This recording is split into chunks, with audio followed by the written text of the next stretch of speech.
அனைவருக்கும் வணக்கம். நம்ம இந்த வீடியோவில் பார்க்க போகிறது 8ஆம் வகுப்பு சமூக அறிவியலிருந்து முதல் பருவத்தில் வரலாறு பாடத்தில் 2வது பாடம். அதாவது ஏற்கனவே ஃபஸ்ட்டு வீடியோவில் ஐரோப்பியோடைய வரலாறு நம்ம போட்டிருக்கேன். ஏன்னா எப்படி யூரோப்பியன்ஸ் இந்தியாவுக்குள்ளே வந்தாங்க, ஃபஸ்ட்டு யாரெல்லாம் வந்தாங்க, ஏன்னா போர்ச்சுகீசியர்கள் அவங்கள தொடங்கி அதே போல் டச்சுக்காரர்கள், ஆங்கிலேயர்கள், டேனியர்கள், பிரெஞ்சுக்காரர்கள் இந்த மாதிரி பார்த்திங்கன்னா 5 பேரரசாக பார்த்திங்கன்னா இந்தியாவுக்குள்ளே வருவாங்க. 1600லேருந்து கிட்டத்தட்ட வர ஆரம்பிப்போம். 1498 ஃபஸ்ட்டு வாஸ்கோ ட காமா இந்தியாவுக்கு வருவார். அந்த படத்தை ஃபஸ்ட் நம்ம பார்த்தோம். அதுதான் யூரோப்பியன் ஹிஸ்ட்ரி. ஸோ 2வது படம் பார்த்திங்கன்னா வர்த்தகத்திலிருந்து பேரரசு வரை. அந்த படத்தில் நம்ம மிக முக்கியமான கொஸ்டின்ஸ் நம்ம பார்க்கலாம். அதாவது பார்த்திங்கன்னா புக் பேக் கொஸ்டின்ஸ் மட்டும் இல்லாமல் அதனோடு கூடுதலாக சில முக்கியமான வினாக்களை நம்ம இந்த வீடியோவில் நம்ம பார்க்கலாம். ஏன்னா நிறைய புதிய ஆஸ்பிரண்ட்ஸ் பார்த்திங்கன்னா எப்படி படிக்கணும்னு தெரியாதவங்களுக்கு எந்த மாதிரி கொஸ்டின்ஸ் கேட்பாங்கன்னு தெரியாது. ஸோ அவங்களுடைய நலனுக்காகவும் இந்த மாதிரி நம்ம வீடியோ நம்ம போட்டிருக்கோம். சரிங்களா? ஸோ இப்போ பார்த்திங்கன்னா வர்த்தகத்திலேருந்து பேரரசு வரை அந்த பாடத்திலிருந்து முக்கியமான சில புக் பேக் கொஸ்டின்ஸ் முக்கியமான வினாக்கள் நம்ம பார்க்கலாம். சரிங்களா? ஸோ வர்த்தகத்திலிருந்து பேரரசு வரை இந்த டாபிக் தான் நம்ம இப்போ பார்த்துட்ருக்கோம். இதில் பாருங்கள், உங்களுக்கே தெரியும்.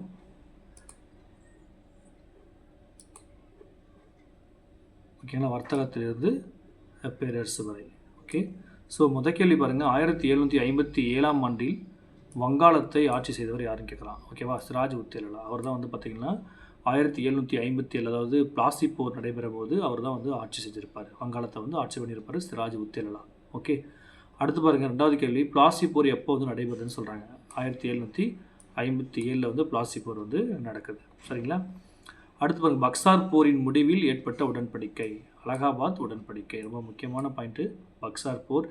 ஏன்னா பிரிட்டிஷ்காரன் ஃபஸ்ட்டு 1757 நம்ம கூட பிளாசி போரில் சண்டை போட்டாலும் அதுலேயும் வின் பண்ணிடுவான். ஆனால் பக்சார் போர் தான் பார்த்திங்கன்னா பிரிட்டிஷ்காரனுடைய அந்த உண்மையான நிர்வாகத்தை இந்த போரின் முடிவில் தான் பார்த்திங்கன்னா நம்ம இந்தியாவில் ஸ்டார்ட் பண்ணுவோம். சரியா? ஸோ அதனால் பக்சார் போர் தான் பிரிட்டிஷ்காரன் இந்தியாவில் நிர்வாகம் பண்ணுறதுக்கு முக்கியமான ஒரு போரை திகழ்ந்த போர் பக்சார் போர். 1764 இது நடக்கும். 1764. சரிங்களா?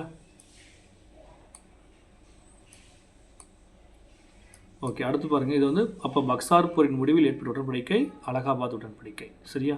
அடுத்து பாண்டிச்சேரி உடன்படிக்கை. பாண்டிச்சேரி உடன்படிக்கையின்படி பார்த்திங்கன்னா 2ஆம் கர்நாடக போர் முடிவுக்கு கொண்டு வரப்பட்டது. ஓகேவா? 3 கர்நாடக போர் நடக்கும். அதாவது மாடர்ன் இந்தியாவில் ஃபஸ்ட்டு பார்ட் என்னென்னா 1757 பிளாசி போர், 1764 பக்சார் போர், 3 கர்நாடக போர்கள். அதுக்கப்புறம் பார்த்திங்கன்னா மராத்திய போர்கள், மைசூர் போர்கள். இந்த 4 தான் இந்த வார்கள் மட்டும்தான் மாடர்ன் இந்தியாவில் உங்களுக்கு கவர் ஆகும். சரிங்களா? இதை விட்டு நீங்கள் பார்த்தாலே உங்களுக்கு ஒரு 20% பார்த்திங்கன்னா உங்களுக்கு அதிலே அடங்கிடும். அதுக்கப்புறம் தான் உங்களுக்கு ஐஎன்சி உருவாகும். சரிங்களா? ஸோ 2ஆம் கர்நாடக போர் முடிவு கொண்டு வரப்பட்டது பார்த்திங்கன்னா பாண்டிச்சேரி உடன்படிக்கை. சரியா? 1746-48 முதல் கர்நாடக போர் நடக்கும். ஓகேங்களா? ஸோ அந்த மாதிரி பார்த்திங்கன்னா பாண்டிச்சேரி உடன்படிக்கை 2ஆம் கர்நாடக போர் முடிவுக்கு கொண்டு வருது. ஓகே. அடுத்து பாருங்கள், ஹைதர் அலி அரியணை ஏரியா ஆண்டு. ஹைதர் அலி மைசூர் புலின்னு சொல்லுவாங்க. ஹைதர் அலியை அவர் 1761 பார்த்திங்கன்னா அரியணை ஏறுவார். 1761 பார்த்திங்கன்னா உங்களுக்கு என்ன ஞாபகம் வரும்? உங்களுக்கு மைசூர் அலி ஹைதர் அலி பார்த்திங்கன்னா மைசூர் அரியணை ஏறுவார். ஓகேங்களா? அவங்க பையன் தான் திப்பு சுல்தான். அதெல்லாம் பின்னாடி நம்ம பார்க்கலாம். ஓகே. 1761 இன்னொன்று ஞாபகம் உங்களுக்கு, 3ஆம் பானிபட் போர். முதல் பானிபட் போர் 1526, 2வது பானிபட் போர் 1556, 3வது பானிபட் போர் 1761. இந்த 3 பானிபட் போர்களும் நீங்கள் ஞாபகம் வச்சுக்கணும். ஓகே. அடுத்து பாருங்கள், மங்களூர் உடன்படிக்கை. அதில் பார்த்திங்கன்னா ஆங்கிலேயர் மற்றும் திப்பு சுல்தான். ஓகேங்களா? மங்களூர் உடன்படிக்கை யாருக்கிடையே கையெழுத்தானதுன்னு சொல்கிறான். ஸோ ஆங்கிலேயர்களுக்கும் திப்பு சுல்தான் இடையில் கையெழுத்தாகுது. அடுத்து பாருங்கள், 3ஆம் ஆங்கிலேய மைசூர் போரின் போது ஆங்கிலேய தலைமை ஆளுநர் கார்ன்வாலிஸ் இருக்கார். 3ஆம் ஆங்கிலேய மைசூர் போரில் ஆங்கிலேயர்களுக்கும் அதாவது இந்தியாக்காரர்களுக்கும் பார்த்திங்கன்னா மைசூர் போர் நடக்கும். அப்போ கார்ன்வாலிஸ் தான் யார் தலைமை ஆளுநராக இருப்பார். ஏன்னா முதலாக இப்போ ரெகுலேட்டிங் ஆக்ட் 1773 பார்த்திங்கன்னா ரெகுலேட்டிங் ஆக்ட் கொண்டு வருவாங்க. ஓகேங்களா?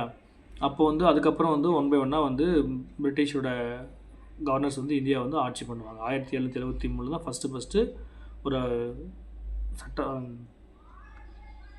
ஸோ பார்த்தீங்கன்னா அந்த இப்போ ஏன் சொன்னால் கார்ன்வாலிஸ் பிரபுக்கு முன்னாடி வந்து ஃபஸ்ட்டு பார்த்தீங்கன்னா நமக்கு வந்து ராபர்ட் கிளைவ் தான் வந்து வங்காளத்தோட ஆளுநராக இருப்பார்.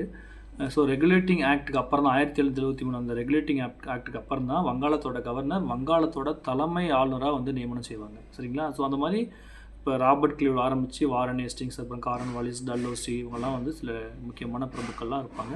அவங்கள பற்றி நம்ம பின்னாடி கிளாஸில் நம்ம பார்க்கலாம். சரிங்களா? ஸோ அப்போ 3ஆம் ஆங்கில மைசூர் போர் எப்போ வந்து அப்போ யார் தலைமை ஆளுநர்னா கார்ன்வாலிஸ் தான் தலைமை ஆளுநர். ஓகேங்களா? ஓகே. ஆக்சுவலி முதல் மைசூர் போர் வந்து பார்த்திங்கன்னா 1767-69 நடக்கும். ரெண்டாவது 1780-84 நடக்கும். சரிங்களா? மூணாவது வந்து 1786-93 நடக்கும். அப்போ தான் வந்து பார்த்திங்கன்னா கார்ன்வாலிஸ் வந்து கவர்னராக இருப்பார். சரியா? அடுத்து பாருங்க, ஆங்கிலேயருடன் பசீன் உடன்படிக்கை ரொம்ப முக்கியமான உடன்படிக்கை. பசீன் உடன்படிக்கை 2ஆம் பாஜிராவ். இது நீங்கள் வந்து ஒன் பை ஒன்னாக பார்த்தீங்கன்னா உங்களுக்கு புரியும். ஓகேங்களா? புக்கில் படிக்கும்போது உங்களுக்கு தெளிவாக புரியும். பசீன் உடன்படிக்கை ரொம்ப ரொம்ப முக்கியமான உடன்படிக்கை. ஸோ 2ஆம் பாஜிராவ் தான் என்ன பண்ணுவார், இந்த ஆங்கிலேயரோட இந்த 2ஆம் பாஜிராவ் வந்து உடன்படிக்கை மேற்கொள்வார். அதுதான் பசீன் உடன்படிக்கை. ஓகேவா? அடுத்து மராத்திய பேரரசின் கடைசி பீஸ்வா 2ஆம் பாஜிராவ். ஓகேவா? மராத்திய அரசின் கடைசி பீஸ்வா, மராத்திய பேரரசுடைய கடைசி பீஸ்வா 2ஆம் பாஜிராவ். இந்த 2ஆம் பாஜிராவ் கூட தான் பசீன் உடன்படிக்கை ஆங்கிலேயர் மேற்கொள்வாங்க. ஏன்னா வந்து மராத்திய போருக்கு, அதாவது 3 மராத்திய போர்கள், 3 கர்நாடக போர்கள், 3 கர்நாடக போர்கள், 4 மைசூர் போர்கள், 3 மராத்திய போர்கள், அதாவது பிரிட்டிஷ்காரருக்கும் நமக்கும் நடக்கும். ஸோ அப்போ வந்து பார்த்திங்கன்னா மராத்திய போருடைய கடைசி பீஸ்வா வந்து 2ஆம் பாஜிராவ். சரியா? அவர் தான் என்ன பண்ணுவார், பசீன் உடன்படிக்கையில் கையெழுத்து போட்டுருவார். ஓகே. அடுத்து பாருங்கள், துணைப்படை திட்டத்தில் இணைந்து கொண்ட முதல் சுதேச அரசு ஹைதராபாத். ரொம்ப முக்கியமானது துணைப்படை திட்டம். ஸோ வெல்லஸ்லி பிரபு காலத்தில் கொண்டு வருவாங்க துணைப்படை திட்டம். அந்த துணைப்படை திட்டத்தில் வந்து பார்த்திங்கன்னா அந்த திட்டத்தின்படி இந்தியா, அதாவது பிரிட்டிஷ்காரோடு சேர்ந்த முதல் இந்திய மாகாணம் ஹைதராபாத். ஓகே. அடுத்து பாருங்கள், அலிநகர் உடன்படிக்கை 1757 கையெழுத்தாகுது. அலிநகர் உடன்படிக்கை 1757 கையெழுத்தாகுது. அதுக்கப்புறம் சிராஜ் உத்தௌலா உடைய படை தளபதி மீர் ஜாபர். ஓகேங்களா? அவருடைய மருமகன், சிராஜ் உத்தௌலாவுடைய மருமகன் தான் மீர் ஜாபர். ஓகே. அடுத்து பாருங்கள், 2ஆம் கர்நாடக போன முக்கியமான காரணம் வாரிசுரிமை பிரச்சனை. ஏன்னா அன்றைய காலகட்டத்தில் எப்பயுமே பிரச்சனை வந்து வாரிசுரிமை பிரச்சனை தான். ஏன்னா இப்போ சிராஜ் உத்தௌலாவுடைய மருமகன் தான் மீர் ஜாபர், அவருடைய மருமகன் மீர் காசிம், 1 by 1 தான் வருவாங்க. சரிங்க? ஸோ அதனால் வாரிசுரிமை போர் தான் மிக மிக முக்கியமான காரணம். சரியா? அடுத்து பாருங்கள், இந்தியாவில் பிரிட்டிஷ் சாம்ராஜ்யம் இருக்கு இல்லையா, இந்தியாவில் வந்து என்ன சொன்னீங்க, பிரிட்டிஷ் சாம்ராஜ்யத்தை விரிவுபடுத்துவதற்காக வாரிசு இழப்பு கொள்கை கொண்டு வந்து டல்ஹௌசி. வாரிசு இழப்பு கொள்கை. ஓகேவா? ஆண் வாரிசு இல்லைன்னா என்ன பண்ணோட தத்தெடுக்க அடாப்ட் பண்ணக்கூடாது. ஸோ அந்த ஆட்டோமேட்டிக்காக அந்த மன்னர் ஆட்சி செய்கிற பகுதி வந்து பிரிட்டிஷ்காரங்க போயிடும். அதுதான் வாரிசு இழப்பு கொள்கை.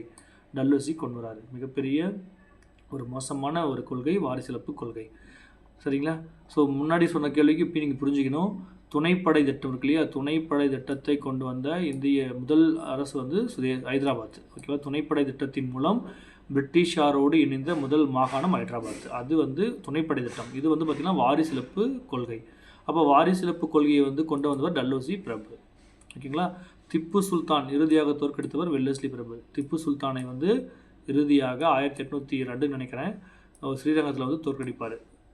வெல்லஸ்லி பிரபு தான் வந்து தோற்கடிப்பார், திப்பு சுல்தானுடைய இறுதியாக தோற்கடித்தவர். அடுத்து பாருங்கள், திப்பு சுல்தான் இறப்பிற்கு பிறகு 3ஆம் கிருஷ்ணராஜ உடையார் வசம் மைசூர் ஒப்படைக்கப்பட்டது. ஓகேவா? 3ஆம் கிருஷ்ணராஜ உடையார். ஓகேங்களா? ஸோ 1800ஆம் ஆண்டு கல்கத்தாவில் உள்ள வில்லியம் கோட்டையில் ஒரு கல்லூரி நிறுவர் வெல்லஸ்லி பிரபு. 1800 கல்கத்தாவில் உள்ள வில்லியம் கோட்டையில் வந்து ஒரு கல்லூரியை நிறுவனர். சரிங்களா? இதெல்லாம் புக் பேக் கொஸ்டின்ஸ் நீங்கள் பார்த்துக்கங்க. இது பாருங்கள், ஐலா சபையில் உடன்படிக்கை, முதலாம் கர்நாடக போர். ரொம்ப முக்கியமான பாயிண்ட்டு. முதலாம் கர்நாடக போருடைய முடிவில் ஏற்பட்ட உடன்படிக்கை வந்து ஐலா சபையில் உடன்படிக்கை. அடுத்து சால்பை உடன்படிக்கை. அது வந்து பார்த்திங்கன்னா முதலாம் மராத்திய போர் சால்பை உடன்படிக்கை. மராத்தியர் வந்து சால்வை போத்திட்டு வருவாங்கன்னு வச்சுக்கோங்க நீங்கள். ஓகேங்களா? ஐலா சபையில் முதல் கர்நாடக போர். கர்நாடகா பக்கம் தான் வந்து நம்ம ஐலா சபையில் இருக்குது. அதனால் ஐலா சபையில் உடன்படிக்கை.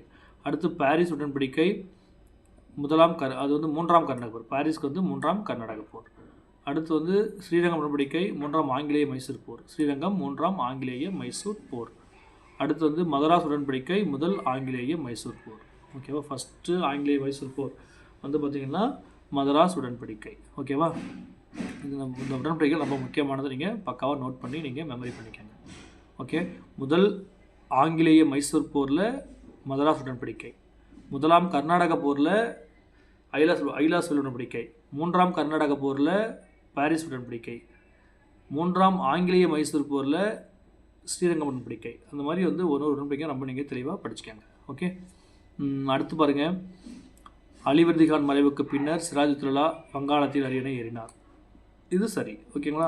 அலிவர்தன் தான் ஃபஸ்ட்டு வங்காளத்தோட ஃபஸ்ட்டு மன்னராகிறது அலிவர்திகான். அவருக்கு பின்னாடி தான் சிராஜுத்தௌலா. அந்த சிராஜுத்தௌலா பீரியடில் தான் ராபர்ட் கிளைவுக்கும் அவருக்கும் சண்டை நடக்கும். 1757 பிளாசி போர் நடக்கும். ஓகேங்களா. இந்தியாவுடைய இருட்டறை பேர் சம்பவம்னு சொல்லுவாங்க. 123 பேரை வந்து என்ன பண்ணுவார், போட்டு கொன்னுருவார். சரியா. அதனால தான் வந்து ராபர்ட் கிளைவ் என்ன பண்ணுவார்னா கோவம் கொண்டு அவர் மேலே வந்து சண்டை போட வருவார். ஓகே, அடுத்து வந்து பிளாசி போரில் ஆங்கிலேய படையை வழி நடத்தியவர் எக்டர் மன்ரோ. இது தப்பு. ஓகேவா. ஏன்னா பிளாசி போரில் ஆங்கிலேய படையை வழி நடத்தியவர் யார், ராபர்ட் கிளைவ். ஓகேவா. அடுத்து பாருங்கள். ஐரோப்பியாவில் எடுத்த ஆஸ்திரிய வாரிசு போர் இரண்டாம் கர்நாடக போருக்கு இட்டு சென்றது. இதுவும் தப்பு. வங்காளத்தில் வில்லியம் கோட்டையில் உள்ள உச்ச நீதிபதி சர் எலிஜா எம்பே. இது கரெக்டு. வங்காளத்தினுடைய வில்லியம் கோட்டையில் உச்சநீதிமன்றத்தில் முதல் தலைமை நீதிபதி சர் எலிஜா எம்பே. சரிங்களா. 1773 தான் வந்து பார்த்திங்கன்னா ஃபஸ்ட்டு இந்தியாவுக்கான சட்டத்தை வந்து கொண்டு வருவாங்க. ரெகுலேஷன் ஆக்டை கொண்டு வருவாங்க. அதில் வந்து பார்த்திங்கன்னா முதல் சுப்ரீம் கோர்ட்டை அப்போ தான் உருவாக்குவாங்க. 1773 சுப்ரீம் கோர்ட்டை உருவாக்குவாங்க. அதனுடைய முதல் தலைமை நீதிபதி சர் எலிஜா எம்பே. ஓகேவா. இப்போ யார் தலைமை நீதிபதி நீங்கள் சொல்லுங்கள் கமெண்ட்டில். ஓகேவா. அடுத்து பாருங்கள். காரன்வாலிஸ் பிரபு காவல்துறையை உருவாக்கினார். காரன்வாலிஸ் வந்து காவல்துறையை உருவாக்கினார். ஓகே, அடுத்து பாருங்கள். அடுத்து சரிங்களா. அப்போ வந்து பார்த்திங்கன்னா அப்போ காவல்துறை வந்து காரன்வாலிஸ் உருவாக்குறாரு. அதே போல் சர் எலிஜா எம்பே வந்து சுப்ரீம் கோர்ட்டோட ஃபஸ்ட்டு சீஃப் ஜட்ஜ். இப்போ இந்தியாவுக்கு வந்து பார்த்திங்கன்னா 53வது சீஃப் ஜட்ஜ் வந்து 53வது யாருன்னா சூரியகாந்த். தற்போதைய இந்தியாவோட சீஃப் ஜட்ஜி சூரியகாந்த். ஓகே, தமிழ்நாட்டுக்கு வந்து ஹைகோர்ட்டு சீஃப் ஜட்ஜி பார்த்திங்கன்னா தர்மாதிகாரி. இவர் வந்து 55வது சீஃப் ஜட்ஜி. ஓகேவா. ஹைகோர்ட்டோட 55வது சீஃப் ஜட்ஜ். ஓகே, ஸோ நல்லா படிங்க. நம்ம வந்து தினமும் பார்த்திங்கன்னா ஒரு பாடம் நம்ம இதில் பார்க்கலாம். சரிங்களா. Okay, thank you. All the very best.